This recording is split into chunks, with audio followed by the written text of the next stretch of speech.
Good morning. This is Apostle William D. McGee Jr. here at Fanatic Central 101 here in San Antonio, Texas. This is June 21st, 2017. And the time is roughly around 7:30, 7:40. It's not important. But this is. What am I going to talk about today? Well, a whole bunch of things been going on since I last gone on the screen. Google is now joining the, as Donald Trump called, the witch hunt to stop extremism and terrorism videos or whatever's on YouTube or their stuff. Okay? Well, here's something. Why isn't anyone putting those nighttime guys in check? Now, they talk about the president and what he's doing and what he's not doing on a regular basis. And everybody's laughing about this and laughing about that, the Kobar and all these nighttime. They specialize in downgrading the president or whatever else. Nobody's putting them in check. Not even the president. He's not even, they sit up for the late night just to see what they're talking about. But guess what? But all the people that are real, all the ones like me, Fanatic Central 101, and like the other people that are not playing the game in the Matrix, they want to find out who they are and shut them down. They want to take them off the screen. They want to make sure that the main line does not hear their voice.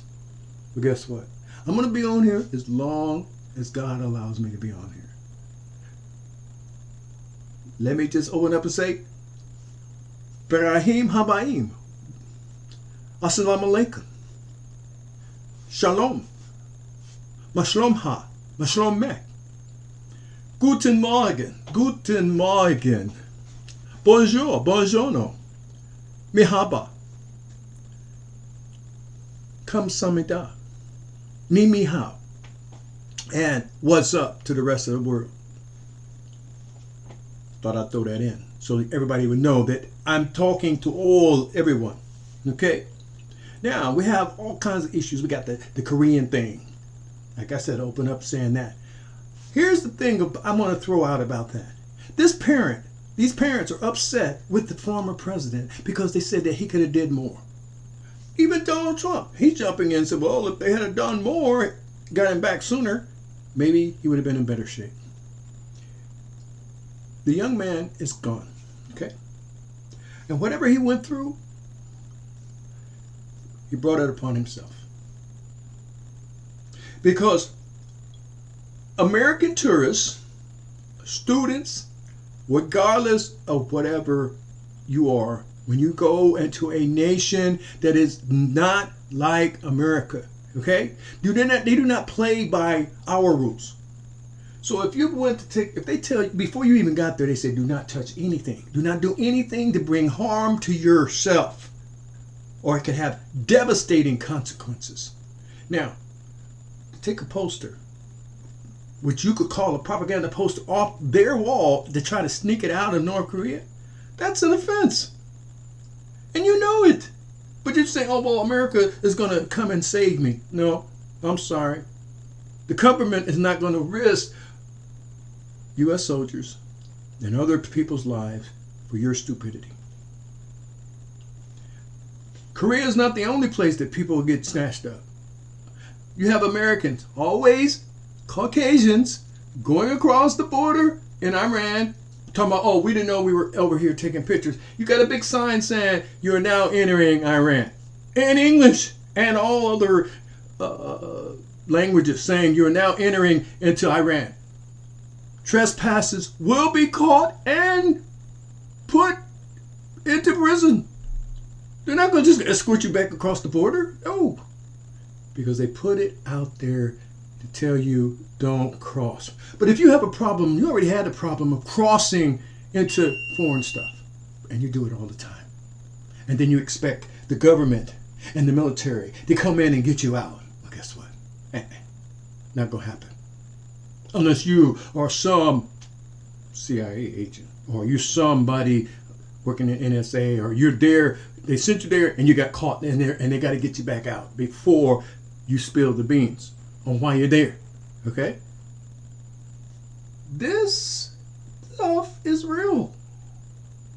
And nobody thinks it's that real until it's their son or daughter that gets caught and gets thrown off in the hoopska or the hoopska or the other countries' prisons. Drugs. They tell you don't bring drugs in other countries. You go on in there and try to go in there and get some, bring it out, or try to bring some in and still get caught. And then you expect the U.S. government to come in and get you because of your madness, your folly, your stupidness. I call it your stupidness. Enough said about that. You get the gist of what I'm talking about. I'm not going to waste my energy speaking on that. What I am going to talk about is, have you noticed how much money is being spent for these congressmen and women, Republicans as well, to get up there and join the Donald Trump and the Republicans and Mitch McConnell and the band of merry men of his up there? Now, I told you the other day, 13 prominent billionaires, corporations surrounding Donald Trump. 13, remember that. There's always been 13 running the show behind the scenes. Now you see them, they're sitting up in the Oval Office, up in the White House Central, discussing how they're going to make America great again at the expense of the American people. How they're going to make America great again at the expense of the American people. Taking stuff, moving stuff. Nobody else can get to sit in there and talk to Donald Trump unless you got money. 13 billionaires bigger than him, and he gets to host the whole thing. You know what I'm saying? This is what I'm talking about. His son-in-law running out. You got a Secretary of State. He might as well just stay back and let his son-in-law do the whole thing. Because the Secretary of State is for the country, but his son-in-law is for Trump land. The Trump Incorporated, Trump whatever. They make these backdoor deals. That's his main objective. He is not fooling anyone. He's just bringing it on out. Talking about, yeah, he's going over here and do this. He's going over here and do this. And when he can't do it, then I'll do it. I'll make a special fly into Dubai and into the GCC, into the Gulf Central countries, and raise up and stir up a muck, saying I'm making $150 billion deal with this country on arms, and I'm making another with this country with this and this and this. And then I go into the NATO and I go into Europe and I act a fool, pushing people out the way so I can, and say, well, oh, they like that. I'm like, you know what? They just looked at him and said how ignorant he is. How ignorant he is. Now,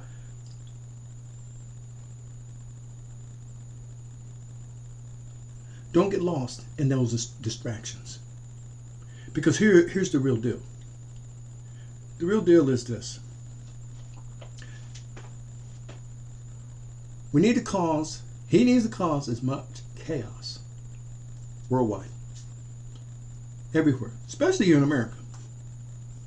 You got stuff going on in London and it's like somebody's taking a play out of the Crisis in Democracy book. I told you, with the Crisis in Democracy, when you study it, you will learn the infrastructures of democracy in Europe. That's one of the areas. Europe, Japan, and the U.S. Crisis in Democracy. Trilateral Commission coming from Ronald Reagan's era, 1974. And behind him, with the trilateral, is the oil mongrel that used to run all the oil, petroleum. He's gone now, but even his grandson's gone. All that still doesn't change the deal.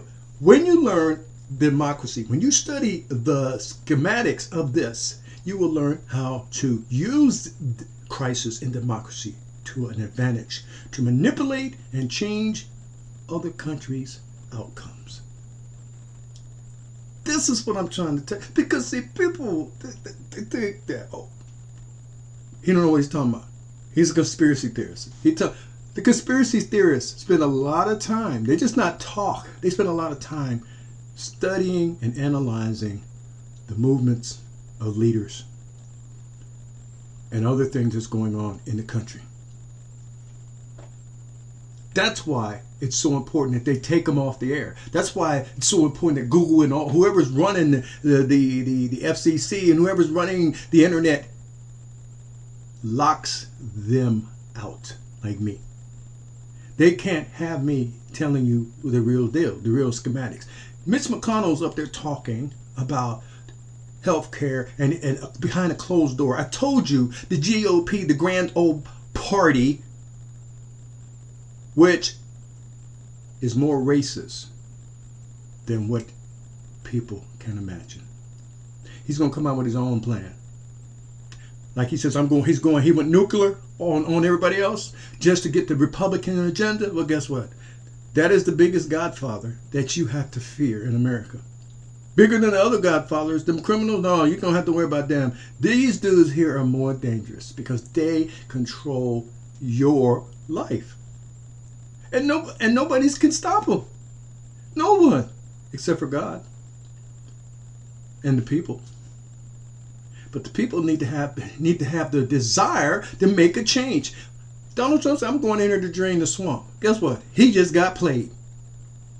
He got played, and now he's sitting there unable to do nothing. So he's going to just continue to build up Trumpism, his Trumpland, the Trump empire, by acting the president, while Mitch McConnell and the band of merry men and everybody else do their thing and get the Republican agenda up and more powerful than it was ever before. So the American people, if you want the swamp drained, then we're going to have to do it ourselves. How? How are we going to do it?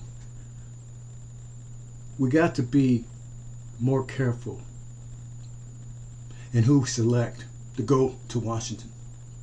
We got to be more careful who we select to go to our state capitals. We got to be more careful in who we select to be our mayors and our city council.